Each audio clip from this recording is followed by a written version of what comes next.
up, world? Welcome to the Man Up Club Presents podcast. I am your host, Selena Lena, aka Sis from Sis and Low Bro.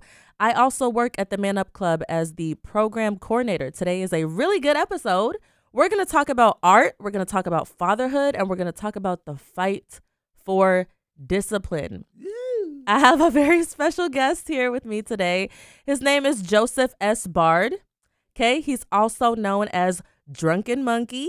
The only one, okay? He's from Chicago, Illinois. His community considers him as an unsung hero. You know, he gave Chance the Rapper his first show. He's interviewed over 400 artists in the independent artistry lane. And he's also a community facilitator, an event producer, and a youth media specialist. Say what's up, Joseph. Yo. Peace and blessings to the beautiful people of planet Earth. I go by the name of Joseph S. Bard, but my superheroic intergalactic b-boy sensation name is Drunken Monkeee. Drunken Monkeee like the martial art, Drunken Monkeee like a Jackie Chan movie, not like being the drunk uncle at the barbecue, but basically my love for martial arts, anime, as well as comic books that rolled up all into Drunken Monkeee. But you spell it M-O-N-K with the 3 E's. The 3 E's stand for Inglewood Energetic Experience. Some people like to spell it E-Y. Some people spell it with 2 E's. I have an integrity with my name is Drunken Monkeee. M-O-N-K with the 3 E's. There's no Y in me. There you have it. He's also known as DJ Mbaku. Mbaku. Yeah, okay, yes. I got you. See, so he does a lot of different things, you know. So first things first, in this segment, we're going to dive into your background. You feel me? Just your roots, you know, getting to know who you are, you know. This is definitely going to be a very interesting conversation. So let's just get into it. I call this the gumbo of you. Yummy. Okay? So if we all think of ourselves as gumbo, right? First question is, what are the ingredients that make you who you are? You know, you're from Chicago. What was life like in Chicago? What were your family dynamics like? Yeah. I label it like different seasons, different spices, different herbs. The soul herbs started with my family, my upbringing coming from two beautiful upbringing families of the Bards, the Hamilton, the Clydes, where I was the black rose in my family. My mother's side was like strong, independent Southern women that worked real hard, that had right crosses like Mike Tyson or like any boxing champion that pride themselves on family, culture, tradition, and God. As well as the Bard side, they represented the music. Everything was music. Grandfather being Baptist preachers as well as like evangelist choirs and everything. Like, so it's like the best of them both worlds where, you know, my grandmother, that's who I spent a lot of time with growing up, had me like really deep in the church. I was the young scholar that was always with my grandmother performing, praying. I was the ring bearer in weddings. So like spirituality really play a part of that. And my family with the soul coming from Mississippi to Chicago, Southside Inglewood. Ooh. Yeah. Wow. Yeah. Yeah, it's interesting how you know, families of deep faith, it's like they always have a rich talent in music. Yes. It's like music and faith go hand in hand. Yeah, and that's one reason why I think a lot of people been gravitating to the new movie Sinners, especially because that's like my family right there. I come from a family of Southern men that was twins. You know, I had aunties that was like Annie, you know what I'm saying? And it was like juke joints. Like the more I got older and started researching my history, like why am I being so much into performing? Throwing events, everything. You are where you come from. So I always like to go back in my ancestry line to see who was doing what I'm doing now, and come to find out that's what my grandparents was doing when they first moved to Chicago, coming from the South. So it's just like the movie Sinners, like that entire world to me. Yeah. That's so rich. And when you speak, like I can hear all of it. You know what I'm saying? I could tell that you're a man who takes pride in his ancestry. Yeah. You know, his history. Because it's not just you that's here, but it's all your experiences and everything. Yeah. But, okay, Inglewood, though. Okay, for a lot of people who didn't grow up in that community, like, can you just describe what the Chicago lifestyle is for a young black man? For me in Inglewood, let me throw it out there. Inglewood is considered to be one of the highest ranking crime communities in Chicago, but it's still beauty in Inglewood. You still have violence, you still have robberies, but it's still peace, it's still love, it's still community. When I first moved here to Minneapolis, I got on the north side and I felt like I was at home. It felt like I was in Inglewood because, especially on Broadway, shout out to Sammy's Avenue Eatery, my uncle's shop. That's where I really crash landed at, and it felt like home. That's what Inglewood felt like, especially now with the community of artistry, um, grants, et cetera, et cetera. It's like art is really like the main focus of Inglewood amongst all the crime. Even when Martin Luther King did his first march in Chicago, it was in Inglewood. So Inglewood have a very rich, gang infested, et cetera, but still families, still like strong gang banging culture that's centered around community. So I grew up in all of that where my cousins was GDs, BDs, vice lords, but they understood that I was a black rose. They understood that I was different, so they kept me out the streets. You know what I'm saying? They kept me closer to like my grandmother and them.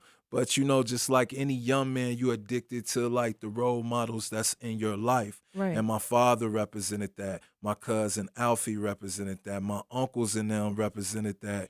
So growing up in Inglewood, it wasn't nothing that was crazy that I'd be like, oh my God, it was traumatizing. It was beautiful because God blessed me to be the black rose in my community where everybody in the community kept me out of trouble. Wow. See, what's interesting about it is like you would think that family members, well, maybe no, not family members, because since they're family, they love you. So, like you said, they want to keep you out of that stuff. But it's like, haven't you been approached with opportunities to get into that though? But did it Of ever? course. It came from your family, or it came from outside people? It came from, you know what? I say to my father. My father, it's 3 lessons, gems that he gave me in my life that I kept close to me. And, you know, some people may say that it's harsh, but my father, at a young age, he was like, Joseph, if you ever join a gang, I will blow your head off. Like, it was harsh. That's what but your dad said? That's what my dad said to me.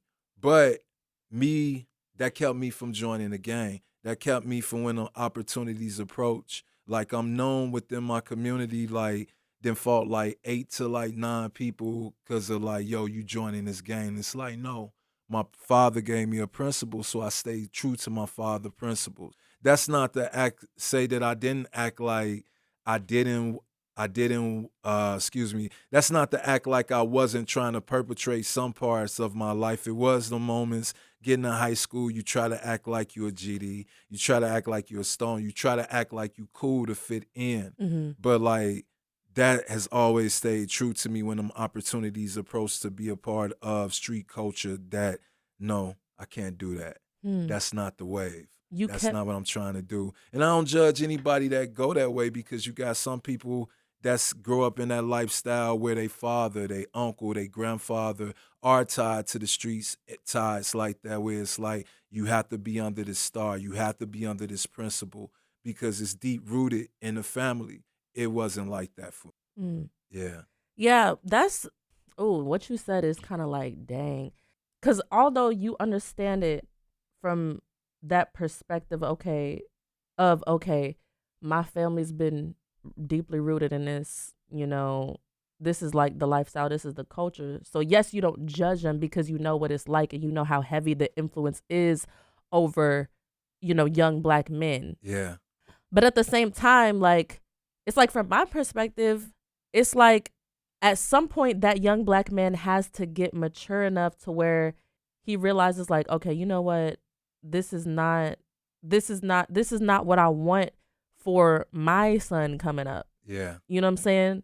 Or they have to want better for themselves. Let me ask you a question. Do you think that individuals who get into this lifestyle at a young age, do you think that everyone has like an epiphany of, okay, I need to get out of this? Or do you think that some people just have it in them and some people just stay because they don't have it in it? Like, is it innate? I think it's all the above. I think it's like it's simple. Like everybody want to be heard, everybody want to be seen, everybody want to be loved, everybody want to be protected. You know what I'm saying? So it's even like that when it comes to like the culture within the streets. Like we want to be protected, we want to be loved, we want to be providers. Like a lot of us, a lot of young men, we do grow up in single parent homes where you love your mom so much you don't want to see her struggle. So you're going to do everything that you can, positive and negative, to be able to take care of the bills. So I think it's Mm-hmm. all the above. Right. Survival mode. Yeah, survival is one hell of a drug Mm. amongst everybody. Everybody is trying to survive. Okay, so you and I had, we've been affiliated with each other in the community. We've had a conversation and that I want to bring up. You were grazed by a bullet when you was what, how old? 14. So you said there was nothing traumatizing. When you look back in your childhood, there was nothing traumatizing. That wasn't traumatizing for you? You know, when I relive the moment and think about how it was, because it was like one of them dreams where you had them dreams and you moving real slow. It was like that. I remember it like it was yesterday. I think from that energy of coming from Inglewood and have so many of my friends that got murdered, that got paralyzed, or something happened to them, it made me like, yo, I'm still here. You know what I'm saying? The bullet didn't hit me. It could have hit me, but it was like God showed up for me in the moments where when I tried to run away from getting grazed from a bullet, I tripped over like this little gate. I can't describe it. And I fell into like this brick. So I kind of also knocked myself unconscious trying to jump over this fence to get away. My friend, brother Tish, he was right there. And he seen that and he grabbed me and Mm. threw me in the house. And when he jumped in the house, the bullet that was meant for me hit his foot. So What? I'm just the type of person that try to, when it comes to things that I take a lot of energy from my grandparents' generation. And my grandmother didn't sit around and be like, I'm traumatized, I'm hurt, I'm going through this. It was always God. Mm. It was always God. I never seen my grandmother upset, struggle. You knew things was going on, but it was just, she just kept it moving. It's like it could be worse. Mhm. And that's the type of mindset that I have. Like it could have been worse. And all praises be unto the Most High. I'm still here. This is the Man Up Club Presents podcast. We will be right back. We're back with the Man Up Club Presents podcast. Joseph, I gotta dive right into this because you was grazed with a bullet, but your perspective on it is so interesting and just unique. You know what I'm saying? Because a lot of people would think that you'd be traumatized by that, but when you grow up in it, I understand now. It's like, okay, when you grow up in a certain environment, that's literally the normal for you. Like Yeah. kids, whatever they're exposed to, they just adapt to. You adapt to it. Like you got some young scholars right now that hearing gunshots in their community is so normalized it's nothing. We don't even run no more. We don't Mm. even duck no more. You know what I'm saying? Some we may laugh at it. We may even been like, yo, somebody getting burnt. You know what I'm saying? Things like that. That's culture. But is the culture messed up though? Just Oh yeah. because it's normal, like Oh is that? yeah. Like the culture is built on a lot of things, a lot of ingredients. Like, we could get deep into the culture that relate to the system, that relate to history, that relate to white supremacy. Like that's like a rabbit hole that we'll be here more than an hour building on. We could Yeah. bring Uncle Jay into the conversation, like them conversations about culture, because Hmm. it's not just melanated culture. It's a lot of cultures that play a part of this whole thing we call culture. Absolutely. Yeah. Speaking of culture, you went through a culture shock when you came up here to Minnesota Yeah. Yeah, I from did. Yes, Chicago. I And did. even though you came up to Minnesota over north, Minneapolis, and that felt like home, obviously like Minnesota, you got your suburbs, it's bigger than that. Yeah. So, what was that transition like for you? First of all, why did you move from Chicago? And what was that transition? Man, honestly, like after being in the industry so long, I kind of had like a little breakdown, nervous breakdown, where I wanted to start to confronting my mental health. Went to go get help, and some things happened where I got tricked, and I needed a new release. My mother, that she watched me as an artist for years, from Chicago, Seattle, New York, just moving around to different cities to show my artistry and build like different locations of my artistry. And my mom's was like, you need to come to Minnesota. I'm telling you, once you come here, they're going to love you. Everything that you're doing with the radio, performing, the way you speak, just come here, trust your mother intuition. Mm-hmm. At the time, like I said, I was kind of going through a mental breakdown, and I was like, it's either going to be Seattle again, or either I'm going to go to Thailand, try to take this teacher position. Thailand. Yeah, like my friend, he started this program, shout out to Binky, where it was for artists to be able to travel, Black artists to be able to travel, Wow. be around like-minded people, et cetera, et cetera. Dope. So I had options, and I was like, I don't know, I'm a teleporter. I move fast. Like when I was in Minnesota, it was kind of, I wouldn't say slow, but it wasn't where I thought I'd be teleporting at, good to teleport at. Mm-hmm. And once I got here, it was a very spiritual experience. I feel like Jonah inside a well. Mm. You know what I'm saying? Because it was like when I got here, I couldn't run from what I was dealing with mentally. I had to face it, especially when it comes to Minnesota. I know it's the University of M, but I look at it as the University of Mental Health, because Minnesota is big on mental health. Wow. So it was like a lot of things. It was culture shock, because a lot of things, you be in survival mode your whole life, and then you go somewhere and somebody like, yo, you in survival mode. You could put your swords down. You could lay your armor, and it's like, what? I didn't even know I had on armor. Like, yeah, you've been through some things. How old were you when you moved here? Let me see. I'm 45 now, so I moved here 2017. Okay. So mathematically, what, like 30 something? Like, yeah. Yeah. Okay. So you were already grown. I was already grown. Yeah. So when did you start moving and shaking in the community for the community and for the youth up here? So working at Sammy's Avenue Eatery, everybody coming over there. And just with the personality that I have and the way that I was showing up for my uncle, it was like for 3 years I sat back, studying the scene, researching the scene, knowing who's the heavy hitters, nonprofits, organizations. That's what I do every time when I go to a new city and live there. I never just hit it, because you got a lot of people that just go to new cities and be like, yo, I could just come in and do this. And it's like, you still got to pay homage. You still got to ask around. You got to know the vibe. So after 3 years doing that, shout out to my homegirl, Felicia Perry. She connected me with KRSM 98.9 FM. And then from there, it just spread it. Everything that my mom said, it manifested, started with the radio. Uh-huh. And a lot of people was like, yo, are you Drunken Monkeee on the radio? And I'm like, yeah. They were like, wait a minute, but you Sammy's nephew. And then like at the same time, I'm hitting the hip hop scene. Yeah. So I'm spontaneous, hitting all scenes. And everybody like, wait, ain't you Sammy nephew? And I'm like, yeah. So you Drunken Monkeee? Yeah. So it just, after 3 years of being here, it's like that fire just spread it. And That's that so energy just been going. And now here I am. That's so with dope. you, yeah. Yeah, that's so dope.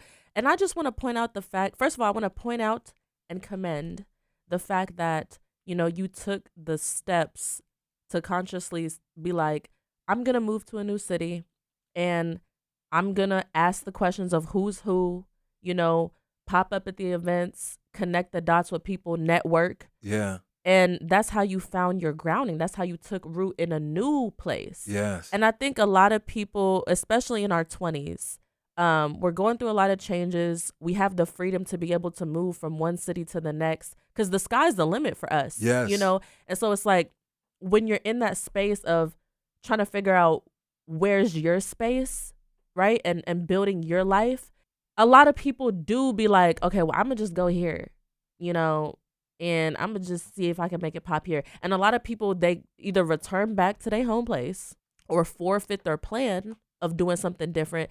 And that's because they missed the critical step of doing what you did, which was, you make the move, but like you have to go network. You have to go be social. You have to go get into what you say that you want to do. Yeah.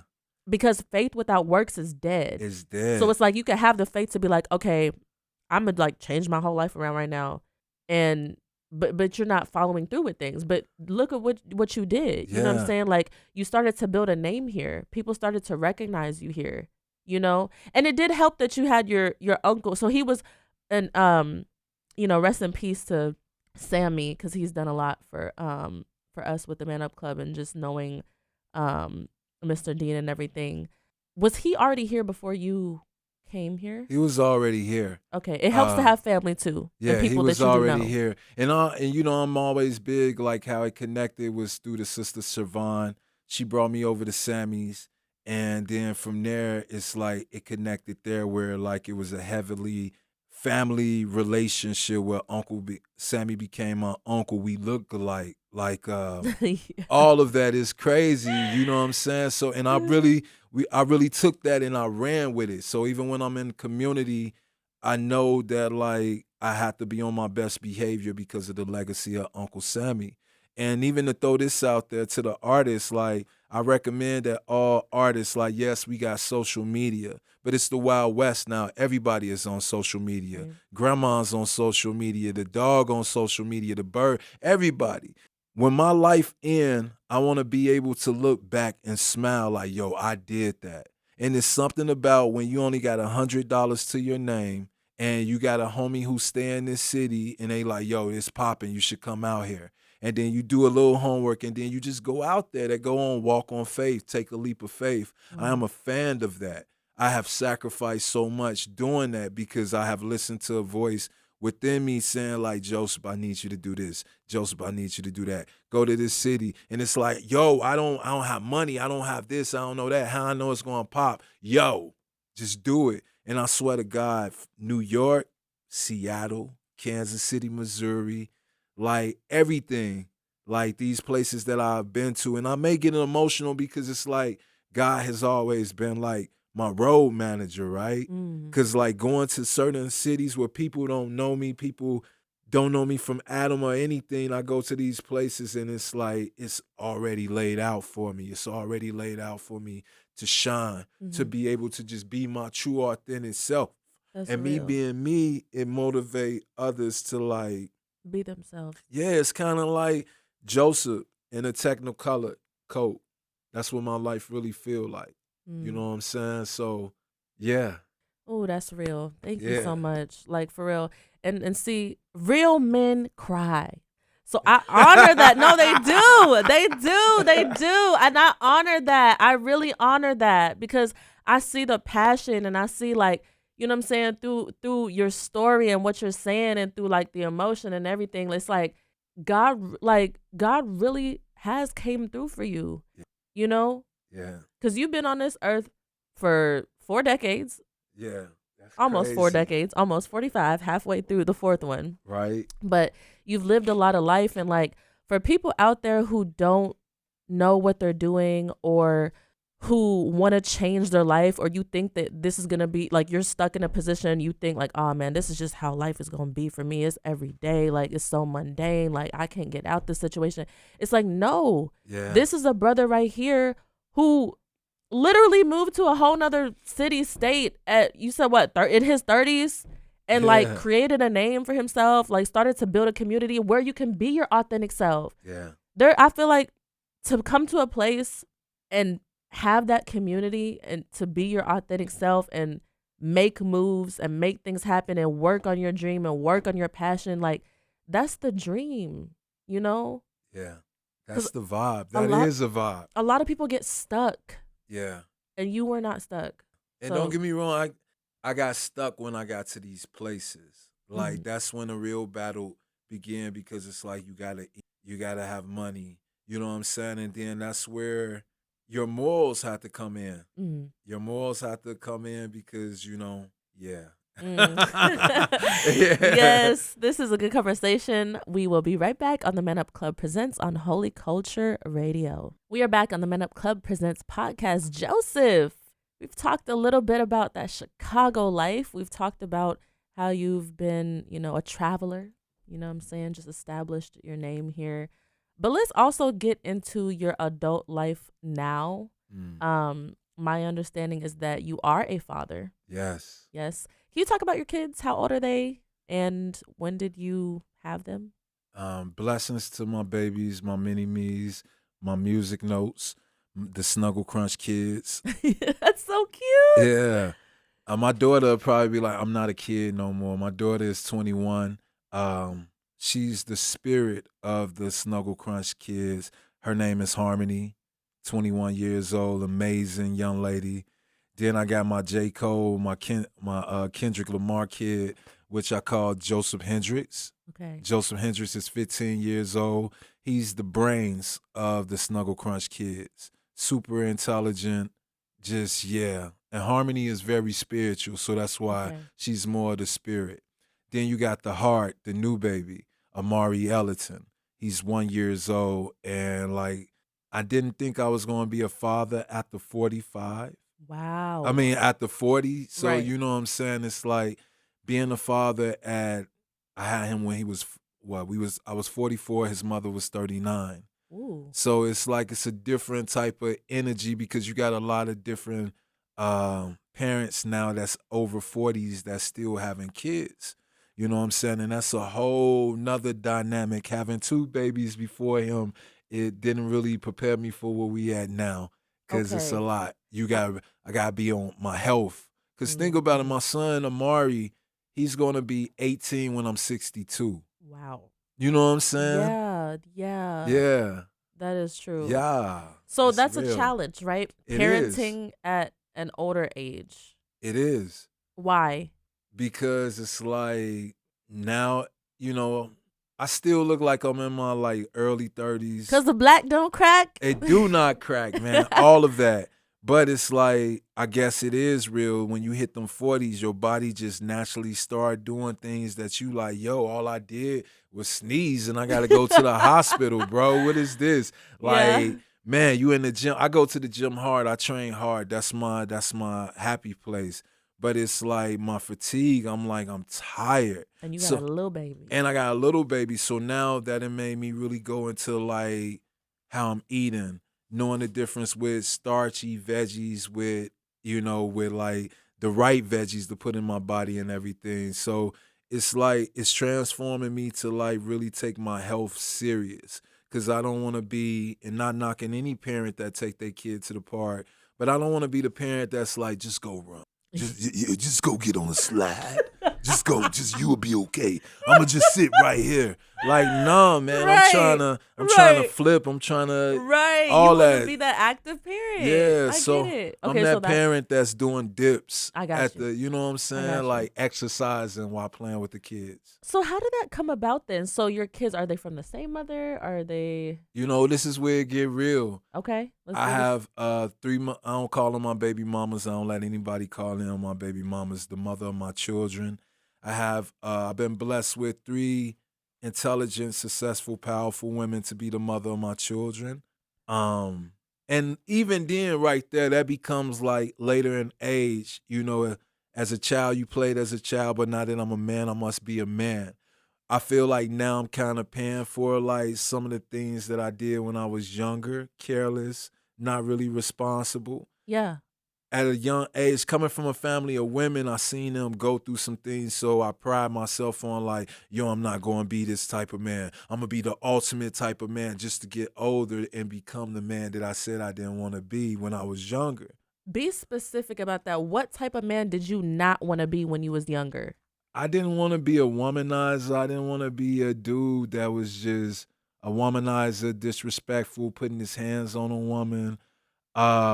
I didn't want to be, Chicago, you got the pimp culture. I didn't want to be like that. I wanted to be a one-man, great type of dude. But then, of course, you go through hurt, things happen, you go through this, and then it's like fame play a part of some things where it's like, she like me, they like me. Right, you got yourself up a lot. Yeah, so it's like I didn't want to live the love life of a musician. Like I was saying, I didn't want to have 500 mother of my kids and 1,000 children. I always wanted to just have that one, but unfortunately, I had, not unfortunately, it was just 3, got 3 mother of my children. And now at the age that I am, it's kind of different trying to manage households blended that you're family. not in, blended family. Well, that's, it's beautiful because the mother of my kids, they all respect each other. They all love each other. It's not like a Neo situation or anything, but you know what I'm saying? It's like we got to be cordial for our babies. And plus, they know that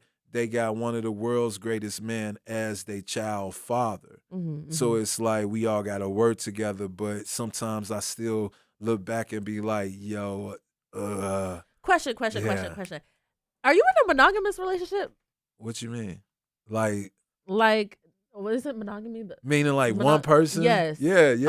Okay, because yes. I just wanted to be clear about that because the way that it was sounding, I'm like, okay, let me. That's why I was like, I'm not no Neo. It was just like I said, like the co-parenting and stuff. It works. It works. It really do works. Like especially when everybody's being honest, everybody being truthful, and a lot of times the brothers, we don't be truthful with ourselves. You know what I'm saying? Like child support this, child support that. It's always a cause and effect. This is science. You know what I'm saying? So that's what I mean by like, I would have played the game a little bit. Not even saying I would have played it different because that's changing the time period of my babies being here. And I don't want to be selfish to them. It's just you look back on things and be like, yo, I would have moved like this. I wouldn't have, I would have kept in my pants. You know what I'm saying? Like, which is real, yeah. That's real. You know what I'm saying? Like really being sexually responsible. I feel that. Question. Through those experiences, through those relationships, I'd like to know from your perspective, what do Black women teach men? Responsibility. Dude, I know they say when it comes to Black men, it's about strength, but I seen strength from my mother, from my grandmother, integrity. The first warmth you feel in the world when you come out your mother's womb is your mother's sensitivity. The warmth, that's the foundation of everything. I think that's why, men, we are lovers. And then even if we're not lovers, if you got a dude that do something bogus, you still have that guilty consciousness because it's like you feel warmth, you feel peace. And even in a Black woman womb, they say that's where one of the most traumatizing place for a baby. I can't speak on that because I'm not a queen. I don't have what you all have. But even now, being a person that I am that's more focused on mental health, I know a lot of the things that I went through started in the womb. You know what I'm saying? So you learn strength, you learn integrity, you learn warmth. My grandmother taught me history. My mother taught me, things that a man was supposed to teach me about when it came to women. I'll be all day talking about what a woman taught me, as well as the brothers in my life. Yeah. Okay, I love that. That's beautiful. You mentioned that you had your father give you a piece of advice. He was like, son, if you ever get into this gang culture, I'm going to blow you. Yeah. But at the same time, you were raised by your grandmother. What was your relationship with your father like? So was he present? Like, what was that dynamic? I would say my father was invisibly present. Invisibly meaning that he was there. One minute you see me, one minute you don't. It was like that type of energy where like my father, he really tried, but at that time, Black men focusing on their health wasn't the headline during that time. It was a white person thing.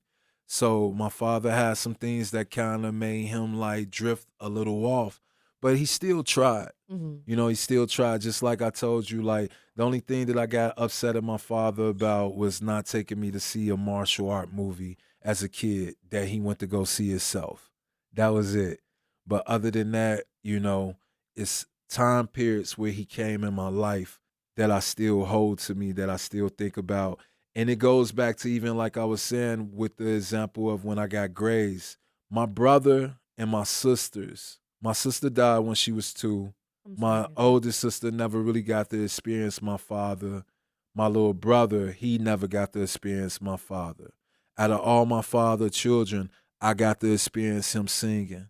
I got to experience him laughing, dancing, this beautiful chocolate melanated man that looked like DeBarge, you know what I'm saying? That was special. That was very special. I got to experience that. So that's the blessing where the blessing come in at. Yeah. And my mother wasn't the type to talk negative on my father. Wow. You know, she didn't put him on child support. She was like, yo, this is my child, so I got to do the work. She was like, when you get older, you'll find out. And I got older and I found out and I still love them and appreciate them. This is who I come from. Not ill, but you don't have any like negative thoughts or No, I'm not. You know, you're not hurt about it. I'm not hurt. It's some, of course, I wanted him to be there my entire life.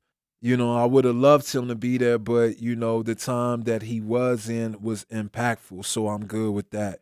You know what I'm saying? Like, me and my brothers and sisters, we wasn't raised in a household, but we still connected. We still strong bond. Like, I got nieces, I got nephews. You know what I'm saying? So I appreciate my father.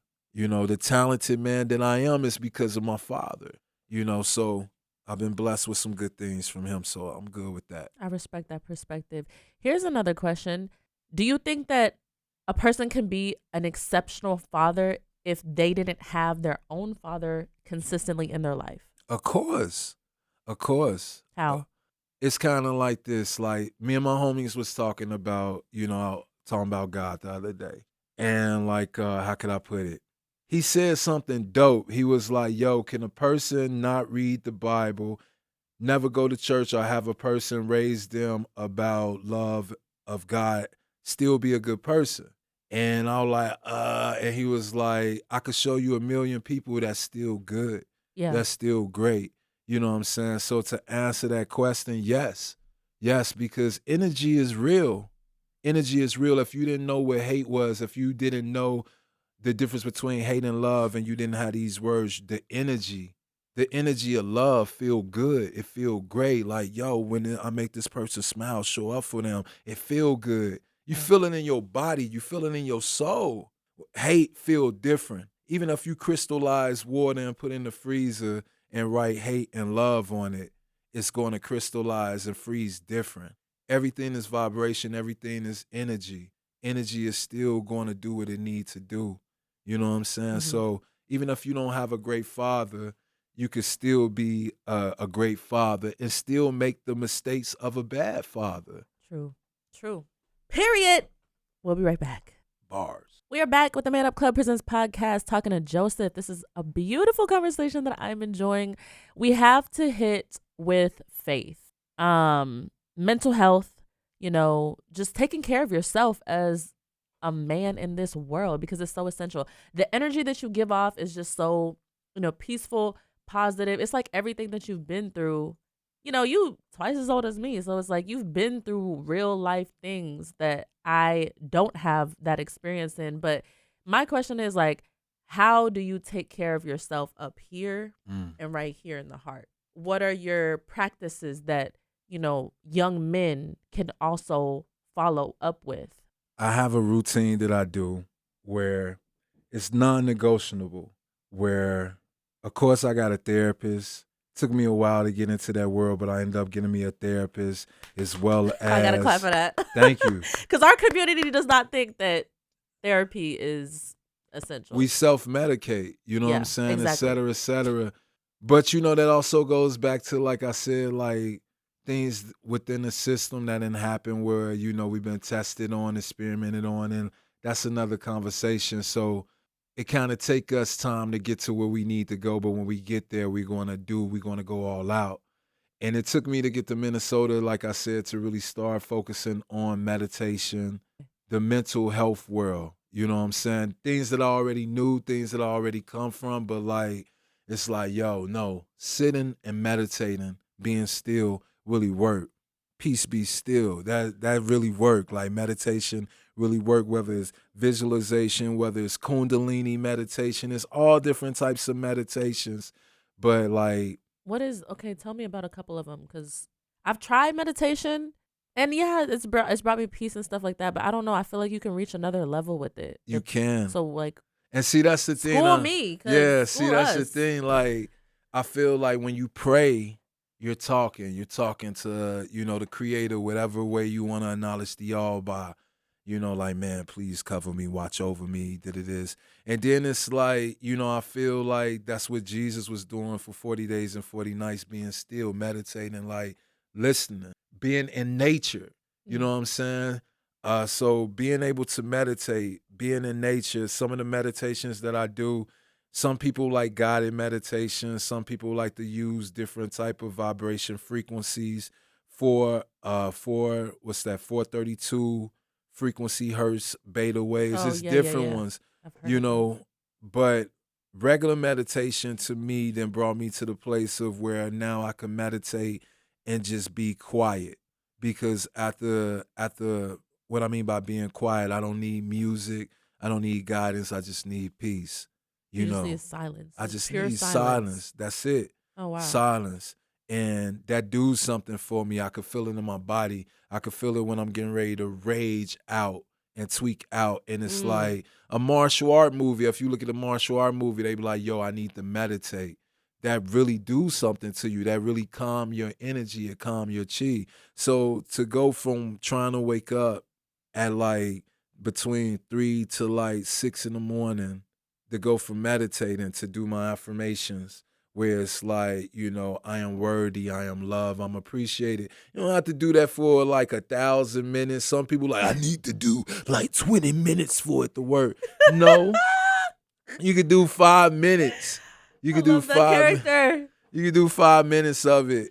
And then from that I go into like my praying, my exercising, and more importantly, I don't grab my phone and scroll Ooh, because ooh, I ooh. promise you, like, people like they if you're not honest, like we get triggered looking at other people's lifestyles. We do. I can attest to that. Yeah. And it ain't even jealousy, and I don't even think it's jealousy where you getting upset, but it's like, man, I've been working this job for so long. I've been doing this for so long. I want this, I want that. It goes back to what we want to be seen and wanting to be heard. So I try not to grab my phone, like I said, like my lady.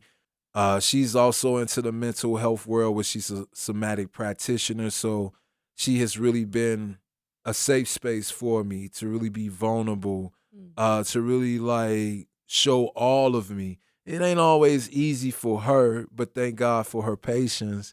You know what I'm Yes. saying? Like, it's just right now, just trying to make sure that mentally I'm good. And that's also eating right, putting the right foods in your body.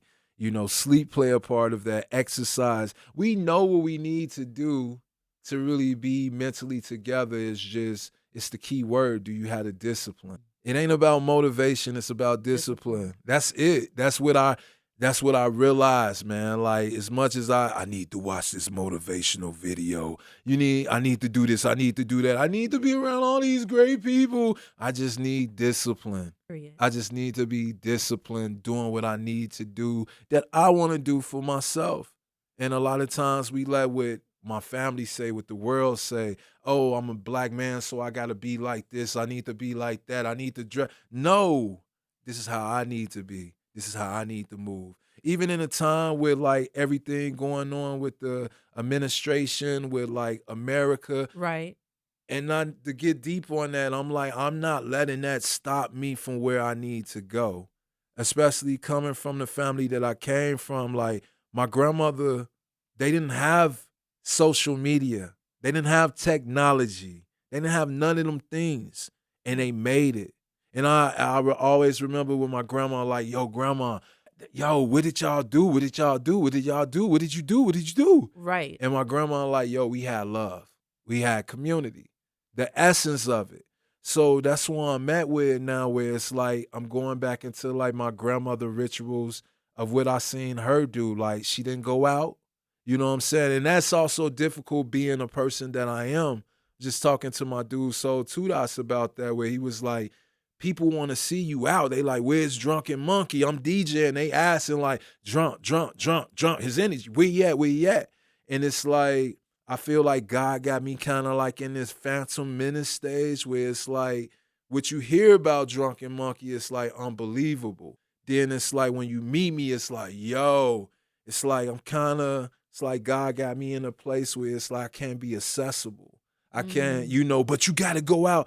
Bro, if you believe the creator is everything, if you believe that God is all, why would I trip about I'm not at this party, I'm not mingling, I'm not networking with that party. I can't get caught up in that no more like I used to. Mhm. You know what I'm saying? So not being out, spending a lot of time with myself, spending a lot of time with my family, spending a lot of time in nature keeps me grounded. Spending a lot of time, and I'm trying to get better at like being around other creators. I have so many personalities inside of me that like to come out when I'm doing my art Yeah. that I like, yo, here, I just gotta be in my own room, my own place creating. And when I'm creating, that's why a lot of people like, bro, I didn't know you was a filmmaker. I didn't know you was a martial artist. I didn't know you did anime. I didn't know you did all these things because it's like, yo, I'm in my own world and you won't know until it's time for me to present it. And it's like, these are the things that keep me grounded. These are the things that keep me together in the time that we living in. You know what I'm saying? Being Yes. in this spiritual wilderness. Mm. Ooh, I like that. You done made a safe hut haven in this world. Just being by yourself and getting away from the noise Yeah, is the biggest. you got to, man. Here, this that's so good. Here's a couple of as we're in this moment of reflection, I have a couple of statements. Agree or disagree. Okay. Okay. One, my biggest hardship was not the world, but myself. Agree or disagree? Agree. I can relate to that too. Yeah, we was just talking about that. Like, a lot of us get in our own way. You know what I'm saying? And for me, looking back at me being in the industry, looking at everything, opportunities that I messed up on, it was me getting in my own way.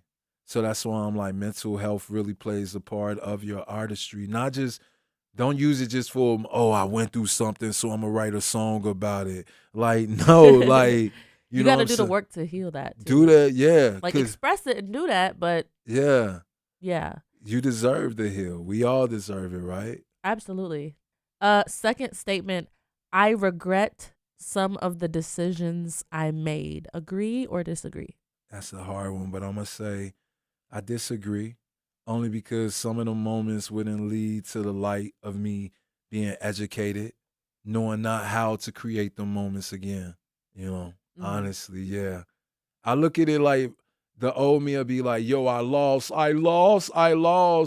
You know, failures are not losses, they just classes. They're teaching you something.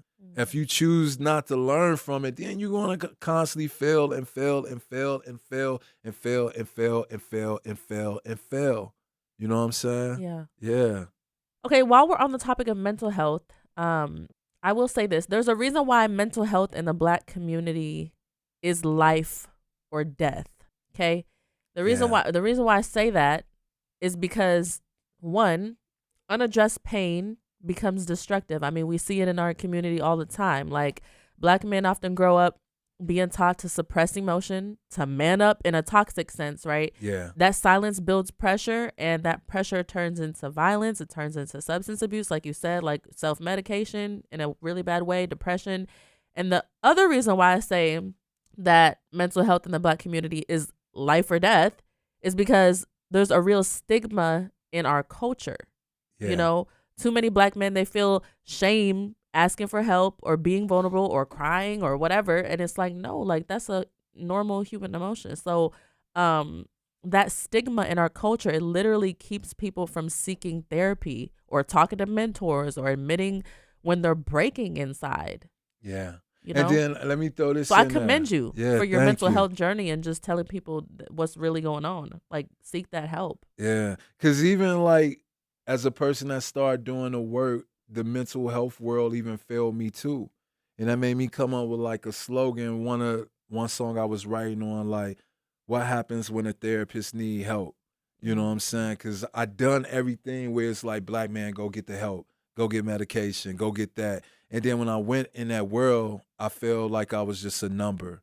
You know what I'm saying? I was just an insurance client to get more money and stuff. So it's like, what happened when that world failed you as well? You know what I'm saying? So it's like finding your balance, Right. finding your inner peace. And taking matters into your own hands. You You got don't to. need to go see a therapist to go meditate. Yeah, you don't. You know, the therapist will be there to help you with some things like the a therapist's job is not going to get rid of what you're going through. They're just there to help you like, oh, you see that? Process through it. Yes. Yeah, you see that emotion right there?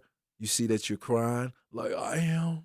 You know what I'm saying? Like that's where we start Yeah, at. That's yeah. that's why I love my therapist. Shout out to the brother Jan.